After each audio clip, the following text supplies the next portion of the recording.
একটা দামি প্রবাদ আছে, যাহাই জঙ্গল তাহাই মানুষের জন্য মঙ্গল। এই মহামূল্যবান লতাটি আপনারা অনেকেই চেনেন। এটা হচ্ছে জার্মানি লতা।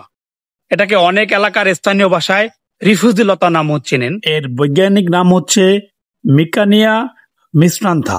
এর পাতার রস নিয়ম মেনে খেলে প্রস্রাবের সংক্রমণ এবং প্রস্রাবের জ্বালা পোড়ায় উপশম হতে পারে। এটিতে শক্তিশালী অ্যান্টিব্যাকটেরিয়াল এবং অ্যান্টিমাইক্রোবিয়াল উপাদান রয়েছে, যা রক্তপাত বন্ধ করতে এবং পচন রোধে সহায়ক। তো এই লতাটি মূলত কিডনিতে পাথর এবং পিত্তথলির পাথর সারাতে খুবই গুরুত্বপূর্ণ ভূমিকা কাজ করে। এই লতাটি বনে জঙ্গলে অনেক জায়গায় পাওয়া যায়। বিশেষ করে বাংলাদেশের বনে বাজারে এই লতাটি আসলে মানুষের জন্য আশীর্বাদ স্বরূপ। এটা যাদের পেটে পীড়া সংক্রান্ত সমস্যা আছে, তারা এটার বেটে রস খেলে আপনার পীড়া সংক্রান্ত সমস্যা দূরীকরণ হয়ে যাবে।